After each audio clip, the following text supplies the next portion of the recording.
In this video, we discuss the Laplace transform, and we continue that discussion, and we're going to answer a few questions. The first question we'll answer is, which functions f of t are guaranteed to have Laplace transforms? And I'll give you a spoiler. It turns out piecewise continuous functions of exponential order C are guaranteed to have Laplace transforms. So we're going to talk about piecewise continuous functions and functions of exponential order C, and then we'll state a theorem that says that those functions are guaranteed to have Laplace transforms. And then we'll look at a couple of properties, actually 3 properties. First, we'll look at a property of Laplace transform of little f of t, capital F of s, where little f is a piecewise continuous function of exponential order C. Then we'll talk about the inverse Laplace transformation operator, L inverse, and the linearity of both of those operators. And then finally, we'll talk about the big picture. We'll talk about what we're going to use these operators for in our course, so that you can start to understand why it is we're doing all of these things that we're doing. But before we do that, and that's a really important one, before we do that, let's review what we've already learned about the Laplace transformation. So let's say that you have f of t, and f of t is defined on the interval from 0 to infinity. Well, then the Laplace transform of f of t is a function of s, which we'll denote by capital F of s, or I'll call it big F of s, of the integral, and that is equal to the integral from 0 to infinity of e to the negative st times f of t dt. So if you want to take the Laplace transform of some function, you multiply that by e to the negative st, and then you integrate that result from 0 to infinity. Now, after you do that, you're going to find an antiderivative. You're going to replace t with 0 and some other variable. Usually I use the letter b for that upper limit. And then we take the limit as b goes to infinity. When we're done, all those t's are gone because you've anti-differentiated and replaced the t's with zeros and b's. And then you've computed the limit as b goes to infinity. So the b's are gone as well. So what's left after you do all of that is a function of s. That function of s is called the Laplace transform of f of t.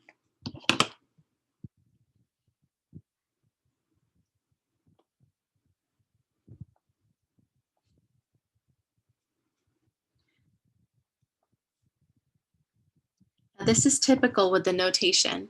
Usually we use lowercase letters for our functions of t, and we use the corresponding uppercase letter for the Laplace transform of that function.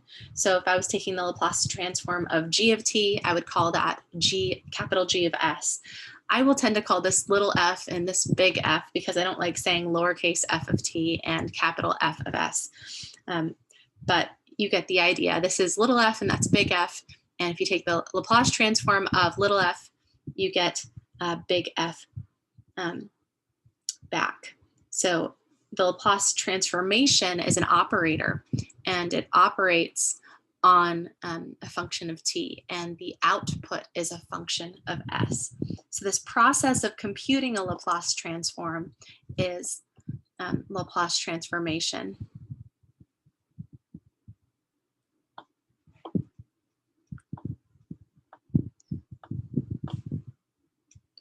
Sometimes the Laplace transformation is what is, or what we call this operator itself. So this is the operator L. It acts on a function of t.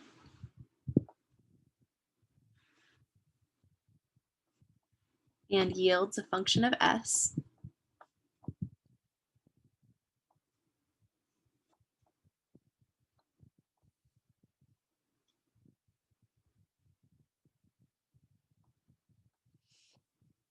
And the process of computing a transform could also be called the Laplace transformation, like differentiation and anti-differentiation.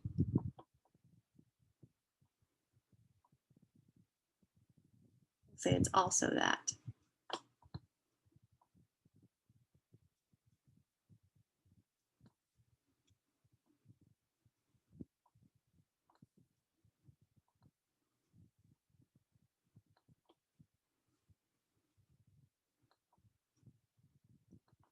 We applied this in the last video to take the Laplace transform of a piecewise function f of t. So you might check that out if you want some practice with the formal definition.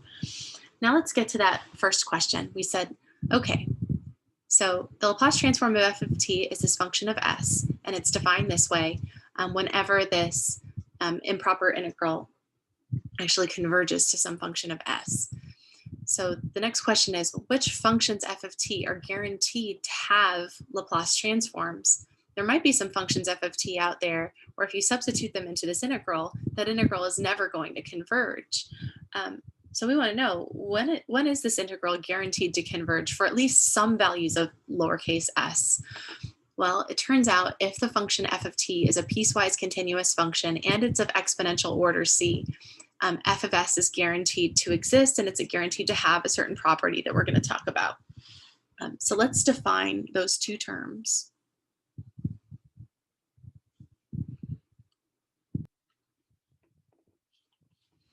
We say that a function f is piecewise continuous on an interval from 0 to capital T.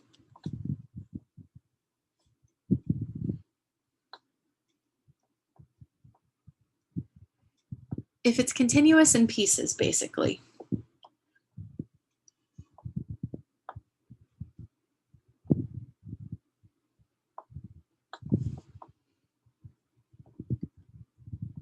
So it's continuous on that closed interval, except at a finite number of points.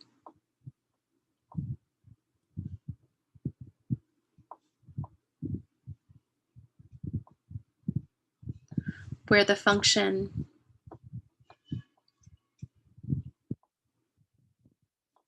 has either jump discontinuities or removable discontinuities.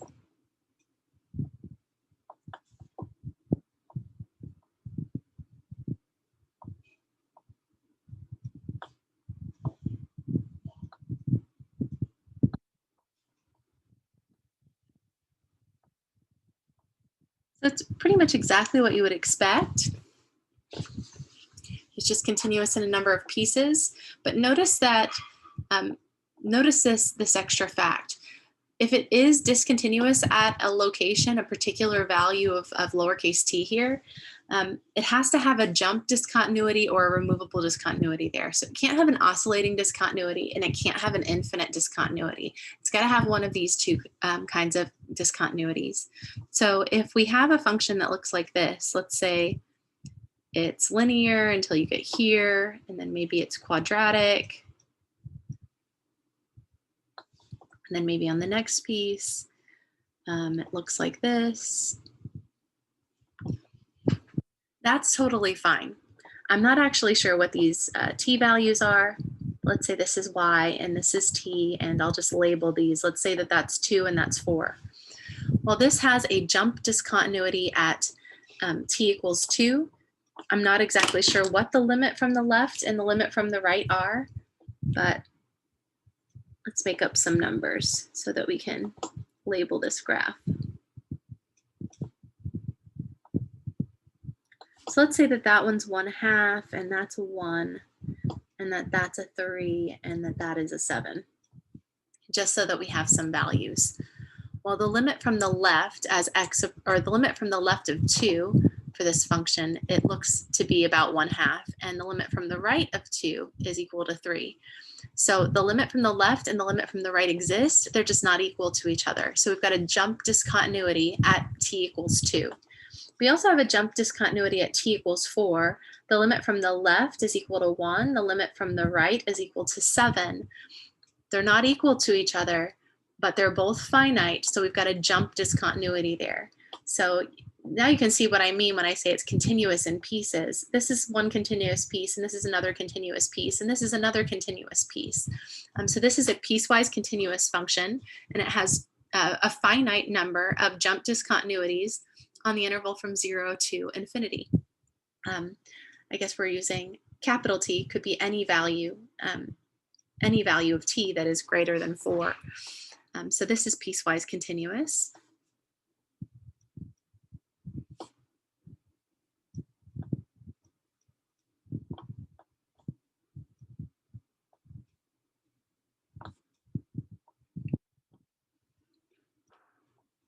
And it's piecewise continuous again because all of the discontinuities are jump discontinuities. Now, if I have a function that looks like this, oops, I guess I wanted to put some open circles there. Those were supposed to be open circles in the graph. They're not supposed to go through those points. So let's say that that is an open circle, and that is an open circle, and that is an open circle on the graph.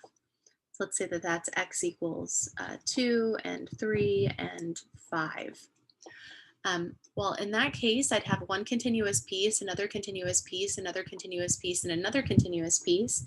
And the limit from either side here, they're both equal to whatever that y value is. And the limits exist here and are equal to each other. And the limits exist here and are equal to each other.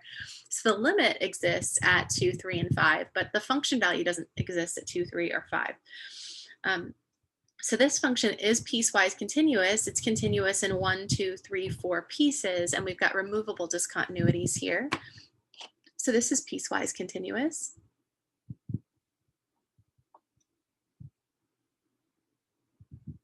And of course, you could have a piecewise continuous function or continuous function that has both removable and non-removable discontinuities. So maybe it looks like this.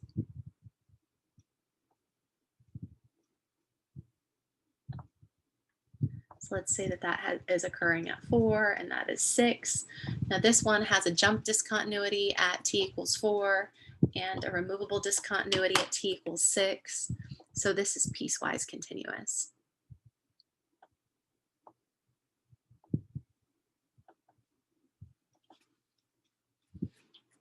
On any interval from 0 to t, where t is actually any value between 0 and infinity,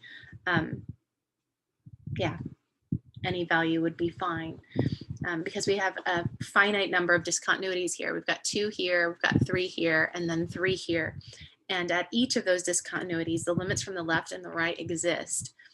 They're either equal to each other, so we've got a removable discontinuity, or they're not equal on the left and the right. So we have a jump discontinuity there. But if we had something that looked like this is sometimes counterintuitive for students. If our function looks like this,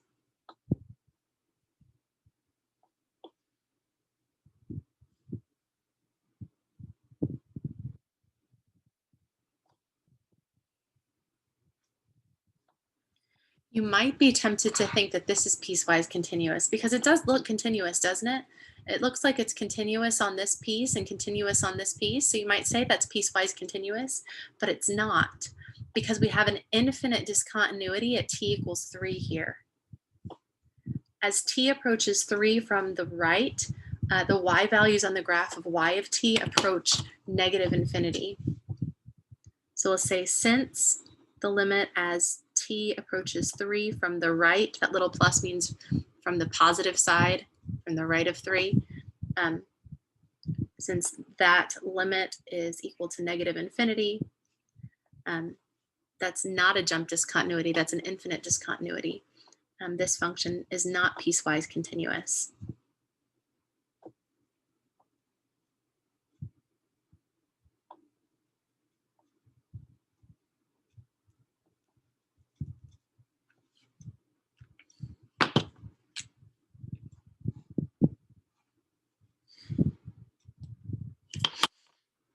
Okay, and of course, any continuous function is piecewise continuous. It's just got one continuous piece. So that is, of course, continuous. And if it's continuous, it's piecewise continuous.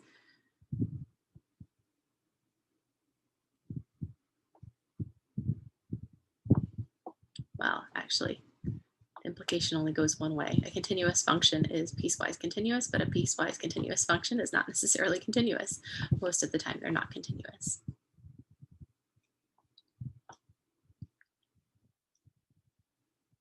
Okay. That's the definition of a piecewise continuous function on a closed interval from 0 to t. Now let's look at the definition of exponential order.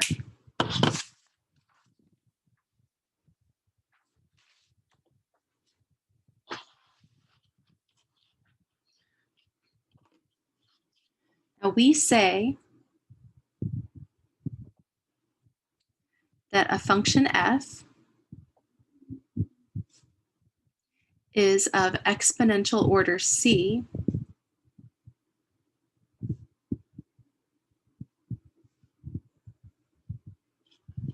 if there exist constants m and c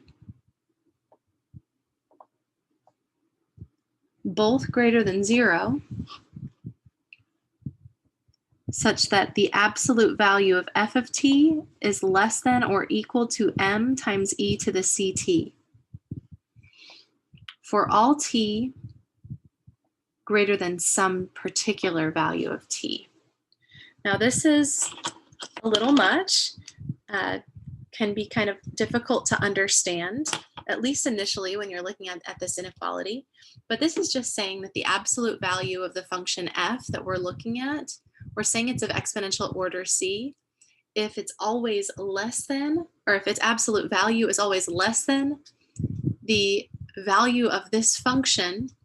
So that's a constant times e to some power, where that constant is positive and that constant is positive for all t greater than some t.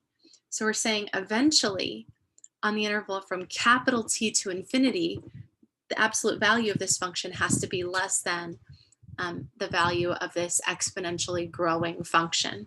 So this function, I think I'll label that g of t.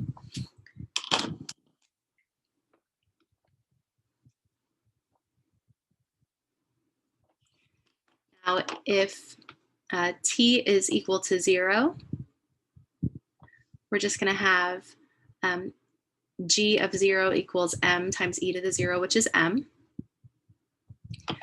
Since c is positive, that was our requirement over here. This is just going to have that shape. When t is equal to 1, the y value here is m times e to the c, whatever that is. Now, when we say that the absolute value of f is less than or equal to this function for all t greater than some t, we're saying that the graph of f, or the absolute value of f, is always going to be below this exponential function starting at capital T and then going to infinity. So let me show you some examples of functions of exponential order and then show you one example of a function that is not of exponential order. So f of t equals t is a function of exponential order.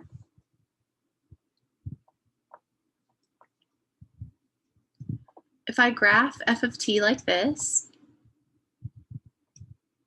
y equals f of t, which equals t, and then I graph e to the t.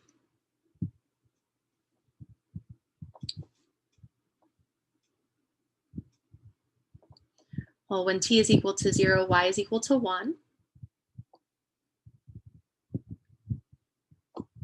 And when t is equal to 1, y is equal to e, which is about 2.7, right? And so the graph is going to look something like this. Well, that red graph is always going to be above that line. So we'll say that since the absolute value of t is always less than or equal to e to the t, and that's actually true for all t greater than 0, I guess I don't need an implication there. We'll say since that's true, then by definition, f of t equals t is of exponential order.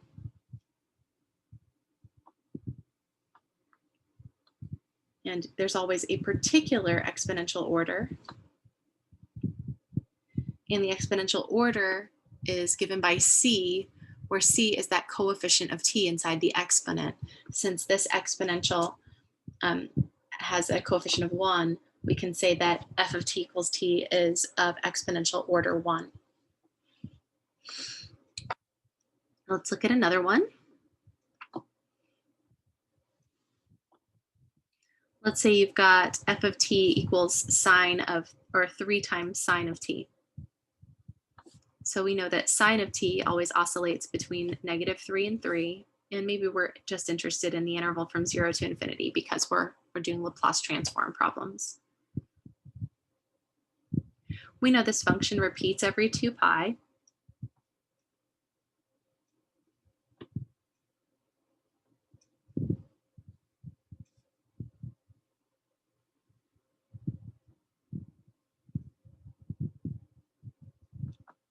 So if that's pi, that's going to be 2 pi, and that's going to be 3 pi, and that's going to be 4 pi, and so on. Well, you might say, well, maybe we shouldn't use e to the t.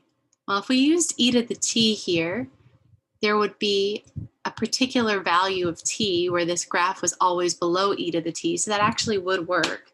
But since this function is always between -3 and 3, I would probably choose m to equal 3 so that we would have something that looks like this. So let's let this function be 3 times e to the t. Well, 3 times e to the t will always be above this function. So we'll have the absolute value of our function f of t is always less than or equal to 3 times e to the t, and that's actually true on the interval from 0 to infinity. So that means f of t equals 3 times sine of t is of exponential order, and the exponential order is that coefficient of t, so it's exponential order 1. Now we don't tend to check these as we're doing any Laplace transform problems, but you should know the sufficient condition for the existence of the Laplace transform, which we'll mention in a moment. That's all related to this definition of the exponential order c of a particular function f. So if f is of exponential order, it's associated with an exponential order c particular value. What that means is that the absolute value of f of t is always or is less than or equal to a constant times an exponential function. And this is an exponential function that's growing because c is positive and m is positive. So it's just going to have this basic shape. And what we're saying is it doesn't have to be true for all time. It just has to be true eventually. So for all t greater than some particular t. So then we get to capital T, this red function will have to dominate this black function, which I'm using the black to represent our function f of t, and the red to represent this function g of t on the right hand side. And if you're saying to yourself, okay, can you please define one that's not of exponential order? Yes, I've got an example for you for that. If we look at e to the t squared, this is not of exponential order.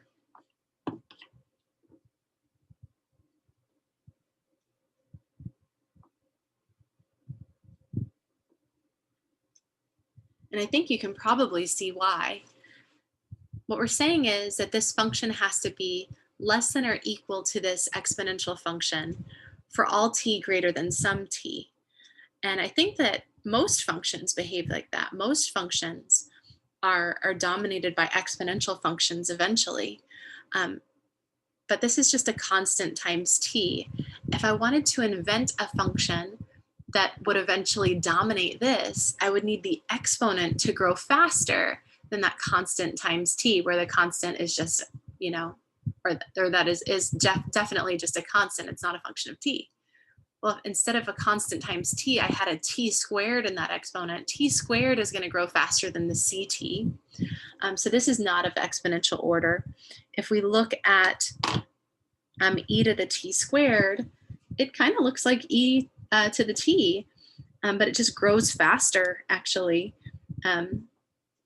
Grows even faster than e to the t. So what we're going to see is when t is equal to 0, we get 1. And when t is equal to 1, we get e, which is about 2.7-ish.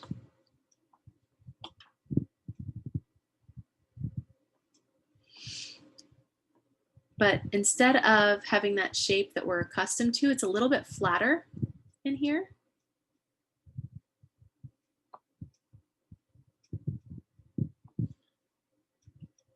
and then it shoots up pretty quickly. That's y equals f of t, where f of t is equal to e to the t squared. Now, if you were comparing that to g of t equals some constant m times e to the ct, where c is a positive constant. Even if m was greater than 1, let's say that m was greater than 1 and it looked like this. Well, eventually, that exponential with the t squared here will dominate this function that has just a constant times t in the exponent. There is a particular value of t when this black function will be above the red function. And the black function is our f of t. So there is a certain value of t where e to the t squared is greater than that. So we'll say that there is some value of t such that e to the t squared is greater than m times e to the ct for all t greater than capital T, which I will represent as that point right there in my picture. And that would, I mean, we could find the value of m and see if we wanted to. But the point is that this graph is eventually going to dominate this graph. So this function, e to the t squared, is not of exponential order.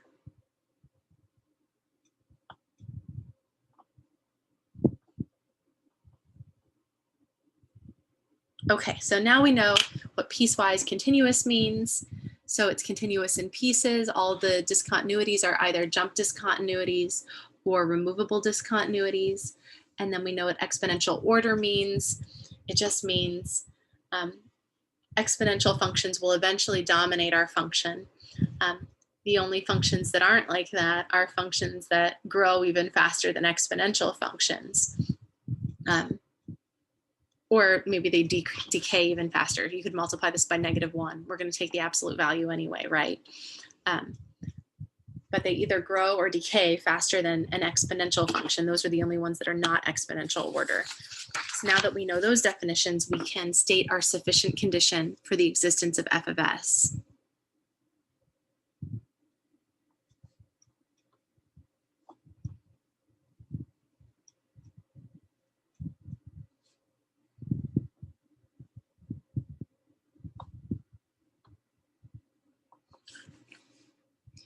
If f is piecewise continuous,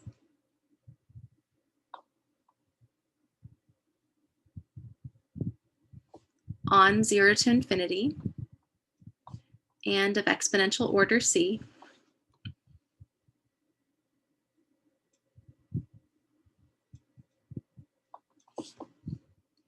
then the Laplace transform of little f of t equals big F of s, and that's going to exist for all s greater than c, where c is the exponential order of that piecewise function f. Now, notice the way this implication goes. It says if f is piecewise continuous and of exponential order c.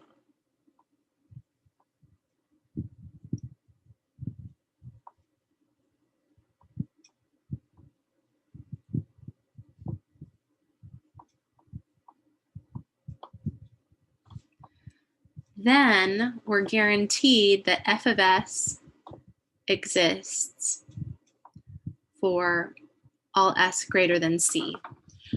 This does not say that if f of s exists, little f is a piecewise continuous function of exponential order c. The implication does not go both ways.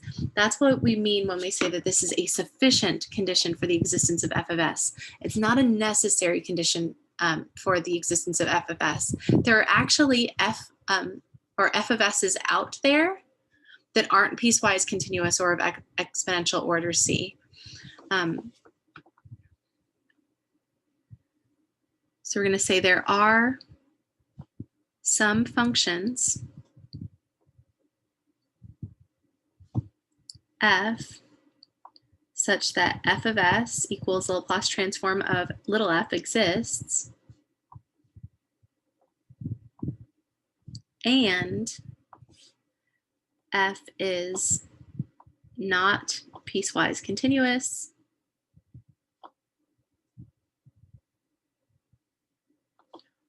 or f is not of exponential order,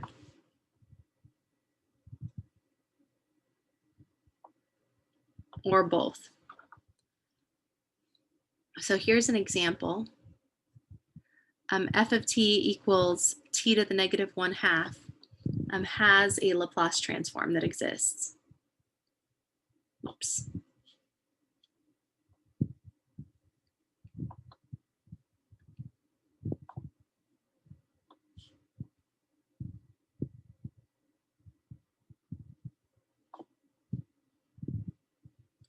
But f of t equals t to the negative 1/2 is not of exponential order. You're saying to yourself, why isn't it of exponential order? That's 1 over the square root of t. Say, well, what does that look like?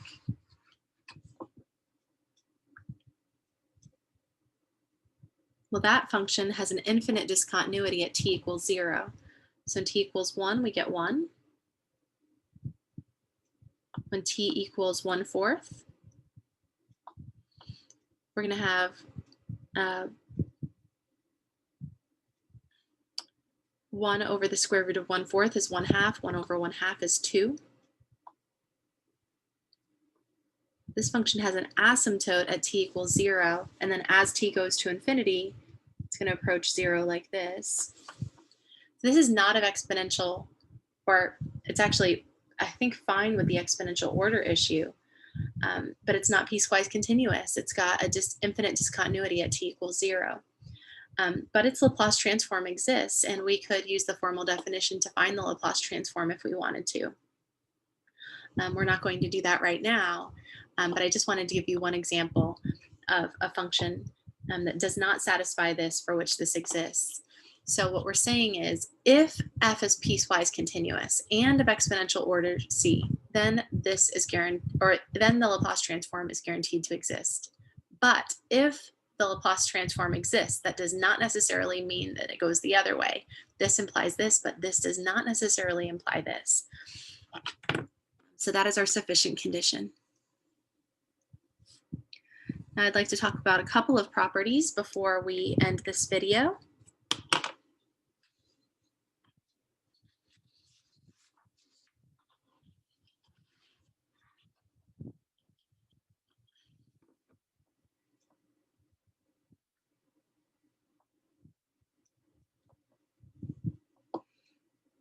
If f is a continuous, or sorry, a piecewise continuous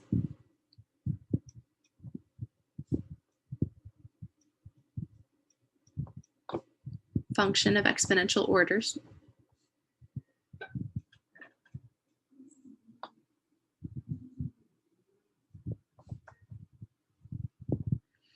then it turns out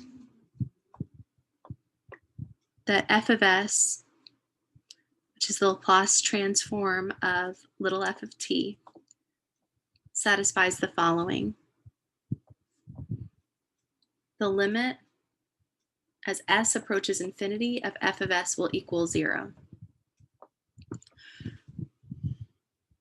So every function f that is piecewise continuous and of exponential order has a Laplace transform. And that Laplace transform will have a limit as s goes to infinity of 0. That's a guarantee. I'm not proving that here. I'm just telling you that this is true. We could prove it. In another semester, I may prove it. But for right now, I just want you to know that if lowercase f is piecewise continuous and of exponential order, its Laplace transform has this limit. As s goes to infinity, it goes to 0. Now, a couple of other things you should know are the definition of the inverse Laplace transformation operator. That's one other thing. There's more coming. Now, a lot of students think that since the Laplace transformation is defined in terms of an integral, the inverse Laplace transformation will be defined in terms of a derivative. And I love that you're thinking that way because you're right. Whenever I think of derivatives and antiderivatives, I think of those as undoing each other. So if I think of an integral, I think the only way to undo an integral must have something to do with differentiation. But that's not the case. That's not exactly how this works. The Laplace transform of f of t is this function of s, f of s, and it's the integral from 0 to infinity of e to the negative st times f of t dt. In a class in ordinary differential equations, we're thinking of t as a real number between 0 and infinity, and then s we tend to treat as a real number, but it's actually a complex number. In general, it's supposed to be a complex number. Now here is the definition of the inverse Laplace transform of f of s.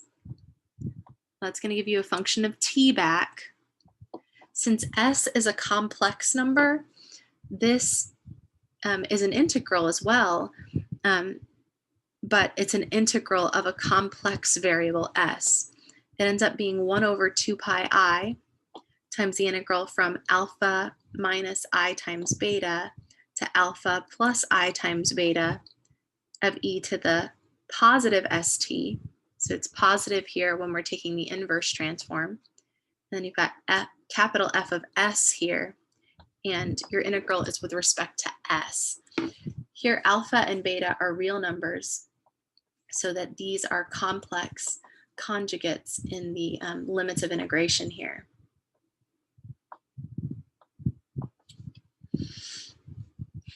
So we're not going to worry about computing inverse Laplace transformations this way. We're just going to compute Laplace transforms this way, and then say if I want to get f of t back, I'm just going to take the inverse Laplace transform of this to get this, and just sort of go back and forth that way by using this first definition. But this is how that function f of t is actually defined in terms of the complex variable s. If you want to learn more about evaluating integrals like this, where we have a complex variable, you should take a class called complex analysis. Okay, so that's the inverse Laplace transformation. That's the definition of it. Now, one other thing that you should know is that since this is an integral operator and this is an integral operator, and integral operators are linear, or anti-differentiation is a linear operator, the Laplace transformation and the inverse Laplace transformation are also linear operators.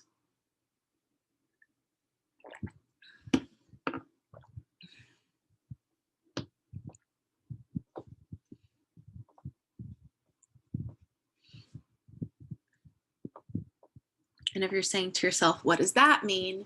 Remember this. If you're taking the integral of a times f of x plus b times g of x with respect to x, you're just in calculus 1. The integral could be evaluated this way. You would factor out the a, and then you'd take the antiderivative of f of x, and then you'd bring down that positive b, and you'd evaluate the antiderivative of g of x, and then you would add those together, and that would give you this over here. Well, that's exactly how you're going to compute the antiderivative of this piece and the antiderivative of this piece. This still works when we have a complex variable s rather than a real variable x. Since the antidifferentiation operator is linear, and the limit of the sum is the sum of the limits and all of that, because this is an improper integral, right? Since all of that is true, these are linear operators as well. So if I'm applying the Laplace transform to a function, or to a linear combination of functions a times f of t and b times g of t, I can say the Laplace transform of the sum is the sum of the Laplace transforms. And then if you've got a constant times a function, you can factor that constant out. That's true for both of these guys. And then the Laplace transform of f of t is called big F of s. And the Laplace transform of g of t is big G of s. So that's how that works. Now, if you're taking the inverse transform, you'd have to act on a function of s and get a function of t back. So we'd have a times f of s plus b times g of s here. And then because it's an integral operator, it's defined this way in terms of this complex variable s. The inverse transform of the sum is the sum of the inverse transforms. When I say inverse transform, I mean inverse Laplace transform. Turns out that there are lots of other transforms. In this class, we only talk about Laplace though. So when I say transform or inverse transform, I'm referring to the Laplace transform of something or the inverse Laplace transform of something. We can pull out the constants because these are, it is a linear operator. It obeys that rule. And the inverse transform of f of s is little f of t. And the inverse transform of big G of s is little g of t. So those are linear operators. If you're saying to yourself, how on earth is this going to help me solve differential equations? I don't understand. This is pretty cool. Let me show you what the big picture is. At least to start. And I'm just going to give you a glimpse of the big picture, and we're going to get into more details as we learn more about the Laplace transformation and the inverse Laplace transformation. But this is basically going to turn an initial value problem where your differential equation has constant coefficients. It's going to turn it into an algebra problem.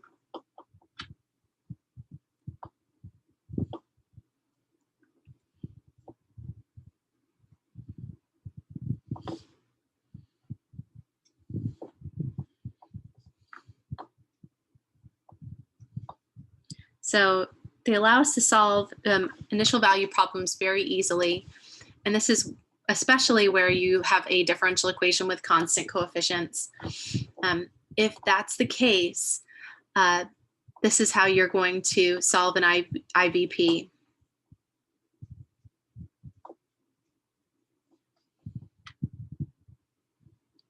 And there's another requirement, y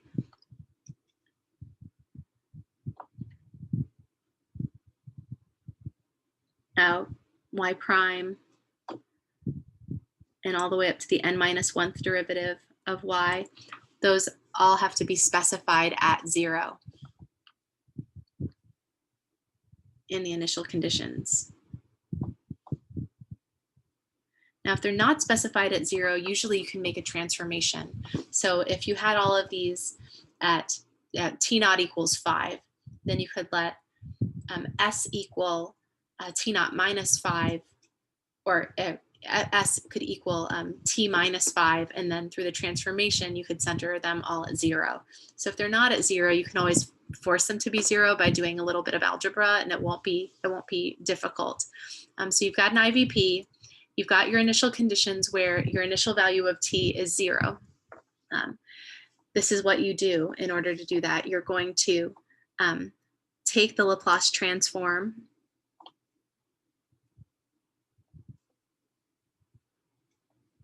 of the differential equation. And I think that's the right terminology.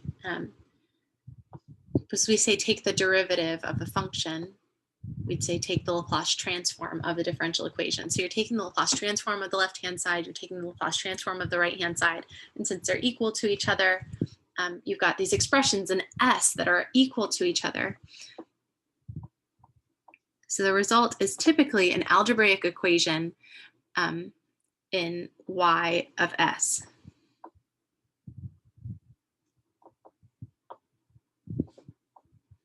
It's an algebraic equation where your variable is that parameter s, the transformation parameter.